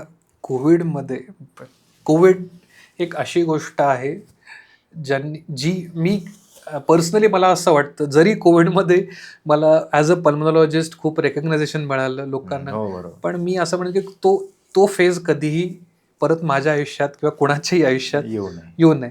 पण माहिती आहे, एक माझ्या वडिलांची सवय आहे, कितीही वाईट गोष्टीमध्ये काहीतरी चांगलं हुडकायचं. तू म्हणालास की कोविडमध्ये लोकांना श्वास घ्यायला त्रास झाला. कोविडमध्ये लोकांना श्वास घ्यायला त्रास फक्त कोविडमुळे झाला. पण कोविडमध्ये जेव्हा सगळं थांबलं होतं तेव्हा एअर क्वालिटी खूप चांगली होती. बिकॉज सगळे कोविडबद्दल निगेटिव्ह बोलतात, म्हणून मी कोविडमध्ये काय चांगलं झालं, सगळ्यांनी थोडी रेस्ट घेतली, थोडं नेचरला वेळ चांगला रिवाईव्ह व्हायला दिला असं म्हणायला कारण आता आपण परत ते मारायला चालू केलेलं आहे. बट येस, कोविड हा लंग्ससाठी खूप एक मेजर ऑर्गन होता जो कोविडमध्ये इन्व्हॉल्व्ह व्हायचा. Again it was a pneumonia, as a set, Covid pneumonia, because Covid व्हायरसमुळे तो व्हायचा म्हणून प्रॉब्लेम व्हायचा. कोविडमध्ये आणखीन एक गोष्ट काय व्हायची, कोविड जेवढा प्रॉब्लेम देत नव्हता तेव्हा पोस्ट कोविड कॉम्प्लिकेशन्स खूप प्रॉब्लेम द्यायचे. जसं की कोविड होऊन गेला की फायब्रोस्ट होऊन जायचा लंग. पण एक गोष्ट आम्ही बघितली की तो फायब्रोसिस रिव्हर्सेबल होता. अच्छा. जेव्हा आपण एखाद्या गोष्टीला फायब्रोसिस म्हणतो त्यावेळेला असं मानलं जातं की फायब्रोसिस इज इरिव्हर्सिबल, पण तो एक मिसनोमर आहे. कोविडमध्ये असं झालं की we started people early on anti fibrotic agents. आणि तुला पटणार नाही, 25पैकी 25 किंवा 40, 25 आणि 40 असे 2 स्केल असायचे. 40पैकी 40 स्कोर असलेल्या लोकांचे सुद्धा लंग बॅक टू नॉर्मल झालेले आहे. पण काही अनफॉर्च्युनेटली ते वेळेत झालं नसेल तर काही लोकांना लॉंग टर्म इफेक्ट सुद्धा त्याचे अजूनही आहेत. लॉंग कोविड, माझे असे काही Okay. पेशंट होते 2-2 वर्ष सर मला अजून बरंच नाही वाटत असंही म्हणणारे होते. But now eventually everybody is fine. अच्छा. कोविडमुळं लंग डॅमेज काही लोकांचे झालेत, नो डाऊट. हम्म. पण तेवढाच अवेअरनेस पण आलाय आणि लोक आता लंग हेल्थला थोडंसं इम्पॉर्टन्स द्यायला देत आहेत, लागली. अच्छा. वॅक्सिनेशन्स घेत आहेत. त्यामुळं कोविड नंतर काही वेळेसाठी आम्हाला खरंच असं जाणवलं की लंग इश्यूज थोडेसे कमी झाले. ओके. कारण अवेअरनेस होता आणि लोक काळजी घेत होते त्या गोष्टीची. काही काळ एअर पण चांगली होती, हो, सगळं बरोबर. नीट होतं. त्यामुळं ॲस्थमा, COPD चे पेशंट स्टेबल कमी होते झालं. त्यावेळी. ओके. कोविड पिरियडमध्ये अच्छा. प्रॉब्लेम व्हायचा तो कोविड इन्फेक्शननीच व्हायचा. बाकीचे जे डिसिजेस होते Okay. ते बऱ्यापैकी कंट्रोल्ड होते. अच्छा. May be because all this was under control. हां.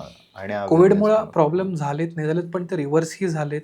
अजूनही कोविडच्या काही मिसकन्सेप्शन आहेत की कोविडमध्ये ही औषधं घेतली, ते घेतलं म्हणून प्रॉब्लेम झालेत. होत आहेत वगैरे. असं नाही आहे. असं नंतर कळालं की बरीचशी जी कोविडमध्ये औषधं वापरली जायची ती तितकी इफेक्टिव्ह नव्हती. अच्छा. पण असं काही नाही आहे की कोविडच्या औषधांमुळं प्रॉब्लेम झालेत, हे थोडंसं मिसकन्सेप्शन आहे मी म्हणेन. कोविडनंतर अवेअरनेस जास्त झाल्यामुळे लोकांना असं वाटत असावं की त्या औषधांमुळं किंवा कोविडमुळं, पण नॉट नेसेसरली कोविडमुळंच गोष्टी असतील. ओके. कोविडमुळं गोष्टी लक्षात आल्या. अच्छा. कोविडमुळं तुम्ही सिटी स्कॅन करायला गेला. बरं. कोविडमुळं तुम्ही स्पायरोमेट्री म्हणजे अशा लंग हेल्थबद्दल बरं. माहिती घ्यायला गेला किंवा इव्हॅल्युएट करायला गेला आणि आजार सापडले. हम्म. ते काही प्रमाणात आधीपासून होते. आता काही पेशंट्स आता इंटरस्टिशियल लंग डिसीज, आता तो कुठेही ऑफकोर्स त्याबद्दल माहीत नाही लोकांना म्हणून तोही Okay. तो कुठे याच्यामध्ये आपल्या बोलण्यामध्ये आला नाही. जे मी म्हणालो ना लंग फायब्रोसिस, अच्छा. असा विदाऊट कोविड सुद्धा एक आजार असतो. ओके. ज्याच्यामध्ये आपलं जे फुफ्फुस आहे जे फुग्यासारखं आहे, इलास्टिक आहे, ते दगडासारखं घट्ट व्हायला लागतं. त्याची बापरे. इलास्टिसिटी संपायला लागतं. Okay. अगेन हा एक इरिव्हर्सिबल डिसीज आहे काही अच्छा. प्रमाणात. आता ते खूप काही कॉमन नाही आहे तो. कॉमन नाहीये, पण Okay. काही लोकांनी त्याला कोविड फायब्रोसिस म्हणून इंटरप्रिट केलं. अच्छा. ओके. तो ILD त्यांना अंडरलाईंग होता, अच्छा. पण बिकॉज कोविड सगळीकडे होतं. मग असे पेशंट सर मला सिटी दाखवतात त्यावेळेचा कधी हम्म. सर हा माझा कोविडच्या वेळेस सिटी कोविडमध्ये माझा आला. स्कोर एवढा होता Okay. आणि किती औषध घेतलं तरी तो कमीच आला नाही. हम्म. मग मी त्यांना सांगतो सर तुम्हाला कोविड असेल इन्फेक्शन, पण हे जे लंगमध्ये दिसतं हे ते नाही. कोविड रिलेटेड नाही, हा Okay. इंटरस्टिशियल लंग डिसीज आहे जो ट्रीट न झाल्यामुळं हा आजार तुमचा वाढत गेलेला आहे. हम्म. मग त्याच्यामध्ये तो कुठला सबटाईप आहे, त्याची औषधं आहेत. ओके. आजकाल लंग ट्रान्सप्लांट सुद्धा मच बेटर ह्याच्यावर आहे, जे अच्छा. पूर्वी नव्हतं.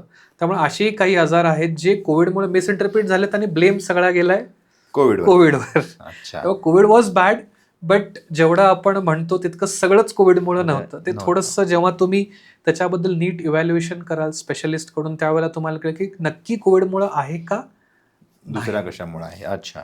ओके. कोविडबद्दल आपण बोललो. आणखी एक फुफ्फुसांना होणारा सगळ्यात धोकादायक डेंजरस म्हणून आपण तो म्हणजे लंग्स कॅन्सर, फुफ्फुसांचा Yes. कॅन्सर. आणि त्याची दररोज वाढत जाणारी संख्या ही एक म्हणजे चिंतेचा विषय असेल. तर हा जो लंग कॅन्सर होतोय ती वाढण्याची काय कारणं आहेत आणि तो कॅन्सर अर्ली स्टेजमध्ये सापडण्यासाठी शोधण्यासाठी काय करता येईल? खूप कॉमन आहे आणि प्रत्येक सिगरेटच्या डबीवर तुला त्या लिहिलेलं तंबाखूच्या असतं. वेळी तुला बरोबर. दिसेल की कॅन्सर हे टोबॅकोमुळं हा होतं. कॅन्सर होऊ होतोच. शकतो. त्यामुळे आपल्या देशात तरी at least it is the most common म्हणजे रिस्क फॅक्टर म्हणेन की ज्याच्यामुळं कॅन्सर होतो आणि ते खूप वाढलेलं आहे. स्मोकिंगचं प्रमाण, वेपिंगचं प्रमाण हे यंग इंडिव्हिज्युअल्समध्ये खूप वाढलेलं आहे. At early stage. पूर्वी जरी व्हायचं ते तरी फार लेटर स्टेज ऑफ लाईफमध्ये व्हायचं, पण आता ते कुठंतरी खाली आलं आणि लाईफस्टाईल खूपच बदललेली आहे. आता आपण जिमला जायचो 5 वाजता, आपण बोललो मगाशी पॉडकास्टच्या आधी. आता 5 वाजता माणूस PUBG खेळतो. आपण सुट्टी लागली की घरातून बाहेर कधी आपल्याला बॅट मिळतं, बॉल मिळतं, म्हणजे आपल्याला ओरडून घरी आणावं लागायचं. आता ओरडून मुलांना घरात बाहेर काढावं लागतं. म्हणजे एक सेडेंटरी लाईफस्टाईल झालेली आहे. आधी झोमॅटो नव्हता, आपल्याला कधीतरी रात्री कुल्फीवाला यायचा, आपण कुल्फी खाऊन खुश व्हायचो. आज it is at your finger tips. काही आता काय काय वापरलं जातं. आता बरेचसे फूड इन्ग्रेडियंट सुद्धा आहेत विच आर कार्सिनोजेनिक, जे माहीतही नाही आहे लोकांना आणि त्याचं कन्झम्पशनही वाढलेलं आहे. खूप साऱ्या गोष्टी ज्या अनवॉन्टेड आहेत, पोल्युशनही वाढलेलं, त्यात सुद्धा बरेचसे फॅक्टर्स आहेत. म्हणजे मल्टिपल फॅक्टर्स आहेत ज्याच्याने आपण पूर्ण सराउंडेड आहोत. आता त्यातून सगळ्यात महत्त्वाचं बाहेर येण्याचं म्हणजे ते एकतर कुठल्याही प्रकारचं addiction we have to Avoid करायला सीज इट. फर्स्ट इन्स्टन्सला ते कुठल्याही प्रकारचं असेल, कितीही कमी प्रमाणात असेल, that has to be stopped. And lifestyle modification हे गरजेचं अत्यंत गरजेचं आहे कुठल्याही प्रकारचं, नॉट जस्ट लंग कॅन्सर. आणि ज्या पूर्वी गोष्टी आपण करायचो, आता मगाशी आपण स्लीप ॲपनियाबद्दल बोललो ना, मी एक गोष्ट जातो. आता मी एक रिसेंटली एक कॉन्फरन्स, नॅशनल कॉन्फरन्स अटेंड केली. सो तिथं काही पूर्ण देशातले सगळे एक्सपर्ट्स पल्मोनॉलॉजिस्ट होते. We are talking about sleep apnoea. Okay. आणि एक राजस्थानमधल्या डॉक्टरांनी, एका टीमनी खूप छान स्टडी केला. They tried blowing shankh in sleep apnoea patients. शंख शंख वाजवून. वाजवून. ओके. फार 30 ते 35 लोकांवरच त्यांचा स्टडी आहे, म्हणून अजून त्याला फार रिलायबल म्हणता येणार नाही. बट त्यांनी प्रत्येक स्लीप ॲपनियाच्या पेशंटला रोज सकाळी 15 मिनिटं एक स्पेसिफिक, म्हणजे सगळ्यांना सिमिलर शेपचा आणि सिमिलर साईजचा शंख ब्लो करायला दिला. आणि दे फाउंड की त्यांचं म्हणजे severity of sleep apnoea reduced because त्यांनी स्ट्रेंथनिंग होत होतं मसल्स. अच्छा. ओके. सो जे काही आपले ट्रेडिशनल गोष्टी आहेत, आता आपण सकाळी उठून पूर्वी लोक करायचे, शंखनाद करायचे, किंवा आता आपण बघतो काही म्हणजे पूजा वगैरे असतं नाही का, म्हणतात आपल्याला बडजीबो की प्राणायाम करा. पूर्वी करायचे लोक. सो या काही बेसिक गोष्टी ज्या आपण होत्या आपल्या लाईफस्टाईलमध्ये, पण त्या आपण we have forgotten. Pulmonary rehabilitation, कुठलाही आजार घ्या, आपण जेवढ्या आजारांबद्दल बोललो यामध्ये मेजर रोल आहे. मग तो रिव्हर्सिबल डिसीज असेल किंवा इरिव्हर्सिबल असेल. फुफ्फुसांचे, श्वसनाचे व्यायाम, त्याला फॅन्सी टर्म पल्मनरी रिहॅबिलिटेशन. फुगा फुगवणं हा पण एक प्रकारचा व्यायाम. पण फुगा फुगवा घरी जाऊन 2 रुपयाचा म्हणले की पेशंट नाही फुगवत. मग त्याला एक फॅन्सी बॉल उडवणारं मशीन दिलं जातं. अरे वा, त्याला मजा येते, मग तो आपला ठाक ठाक ठाक. असे काही फॅक्टर्स आहेत जे सुद्धा खूप मोठा रोल प्ले करतात ओव्हरऑल लंग हेल्थ. अच्छा. म्हणजे एक्सरसाइज आणि लाईफस्टाईल चांगली ठेवणे, हेल्दी लाईफस्टाईल. आणि याला जोडूनच मग असं आहे की फुफ्फुसांची, जशी आता हार्ट हेल्थ चांगली ठेवण्यासाठी डॉक्टर सांगतात की ऑइली खाऊ नका किंवा कार्ब जास्त खाऊ नका, जे काय असेल ते. तसं लंग्स चांगली ठेवण्यासाठी, फुफ्फुसं चांगली ठेवण्यासाठी काही स्पेसिफिक आहार आहे का, जो खाल्ल्यामुळे बाबा एक चांगली हेल्थ राहील आपली, की जनरल कुठला आपल्याला आहार घेता येईल? स्पेसिफिक कुठला आहार म्हणण्यापेक्षा म्हणजे संतुलित आहार महत्वाचा. मी लोकांना म्हणतो, कितीही चांगली गोष्ट असेल ती जर तुम्ही प्रमाणाच्या बाहेर खाल्ली तरी ती डेंजरस आहे. त्यामुळं प्रत्येक गोष्टीचं एक ठराविक पोर्शन प्रमाण असणं गरजेचं आहे. नक्कीच फुफ्फुसांना पित्तामुळंही त्रास होऊ शकतो. तुमचे फुफ्फुसांचे आजार, ॲस्थमा असेल, COPD असेल, इंटरस्टिशियल लंग डिसीज असेल, हे पित्ताचा त्रास झाल्यामुळे वाढू शकतात. त्यामुळे अशी कोणतीही गोष्ट जी तुम्हाला पित्ताचा त्रास होऊ शकते, म्हणजे तिखट असेल, तेलकट असेल, ते टाळणं अत्यंत गरजेचं आहे. आणि मग नक्कीच जेवढं कलरफुल जेवण असेल, नॉट म्हणजे ॲडेड कलर्स, नॅचरल कलर्स, मग ते vegetables, fruits, even non-veg is not a problem. If it is in proper quantity it is not a problem. सगळ्या भाज्या, आता बराचसा मिसकन्सेप्शन आहे, तू विचारतोस म्हणून लहान मुलांची फळं बंद केली जातात, लहान मुलांचं दूध बंद केलं जातं. काही लोक म्हणतात दूध विष आहे, म्हणजे असंही मी ऐकलंय. असं म्हणजे how is it possible, practically possible? आपण दूध पिऊनच सगळे मोठे झालो. प्रत्येक पेशंटला दुधामुळं त्रास होत नाही. हा, मेजॉरिटी ऑफ द लहान मुलांना त्या वयामध्ये कधी कधी लॅक्टोज इंटॉलरन्स असतो, म्हणून कधी कधी दूध पिलं की त्रास होतो. बट दॅट डझंट मीन की दूध पिलं की कफ होतो, दूध पिलं की खोकला होतो, केळ खाल्लं की खोकला होतो. अशी मी बघितलंय की मोठ्या मोठ्या चिट्ट्या असतात. ते मी विचार करतो की हा माणूस काय खात असेल, म्हणजे तो ॲस्थमानं असा नाही झाला, पण त्या ॲस्थमाच्या दिलेल्या पथ्यामुळे तो. It is not like that. Specific गोष्टीची जर एखाद्याला ॲलर्जी असेल तर त्याला ती आपोआप कळते. म्हणजे फूड ॲलर्जी स्पेसिफिकली प्रत्येक वेळेला ती खाल्ली की त्याला त्रास होतो. तुला केळ खाल्लं म्हणून त्रास होते म्हणून मला व्हायला, त्यामुळे अशी स्पेसिफिक नाही. तुम्ही ऑब्झर्व करा की काय खाल्लं की मला त्रास होतो आणि तीच गोष्ट टाळा. किंवा मग मी म्हटलं तसं टेस्ट करून घ्या, सरळ ॲलर्जी टेस्ट, आणि देन अवॉइड इट. अदरवाईज तुम्ही फळांनी तुम्हाला त्रास होत नाही. सगळी फळं खाल्ली पाहिजेत. दूध प्लस मायनस, दूध घेणं मी म्हणेन की घेतलं की त्रास होतोच असं नाहीये, पण दूध तुम्ही गरम घेतलं, हळद हा, घालून घेतलं बरोबर. तर it is not a problem. Okay. गरम पाणी पितात लोक, हो. Not recommended. आपलं ओके. पोट गरम पाण्यासाठी नाही म्हणलं. नाहीये बनलेलं. बरेच आपण सोशल मीडियावर बघतो, सकाळी उठल्यावर गरम पाणी प्या, संध्याकाळी सकाळी गरम उठल्यावर पाणी तुम्ही प्या. पिला वेगळी गोष्ट आहे, लोक दिवस दिवस हो, गरम पितात पाणीच पितात. पितात. हो, पितात.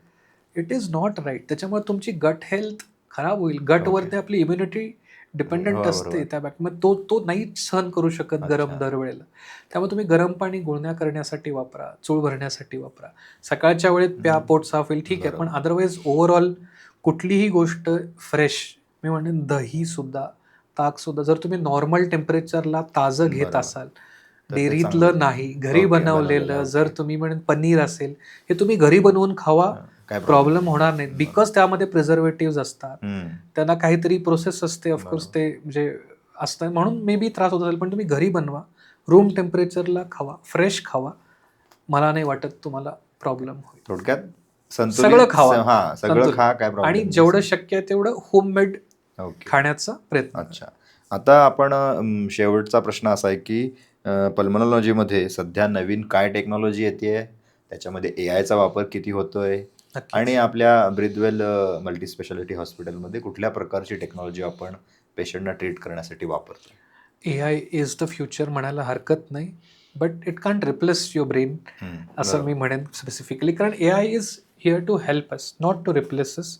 त्याचा तुम्ही योग्य पद्धतीनं वापर करू शकता. नक्कीच आमच्या ब्रांचमध्ये खूप सारी नवीन टेक्नॉलॉजी आहे जी फार अनटच्ड आहे, ॲटलिस्ट आपल्या इकडे.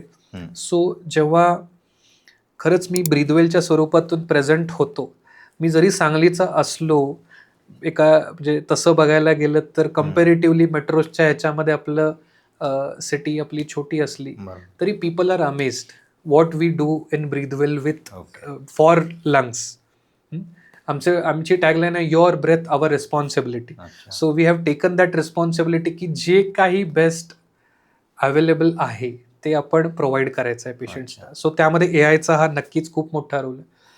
आता एखादा फुफ्फुसामध्ये छोटीशी गाठ आहे, ती मला सिटी स्कॅनवर दिसली की ती कुठं आहे, तर मी त्या स्क्रीनवरती गाठ कुठे आहे हे लोकलाइज करतो.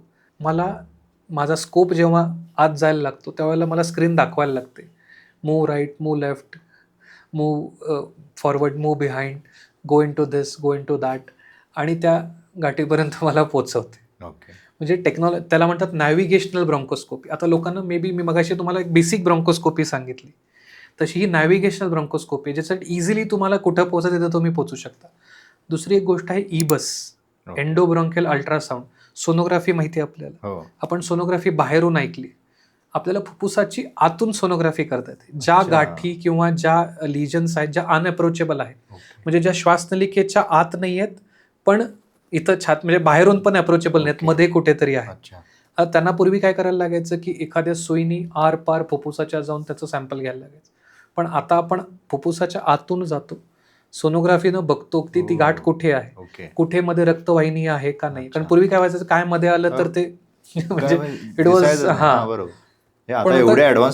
सो प्रिसाइजली आपण त्या गाठीचं सॅम्पल घेऊ शकतो. मगाशी आपण स्पायरोमेट्री बद्दल बोललो, ही एक बेसिक फुफ्फुसाची क्षमता मोजायची हे होती.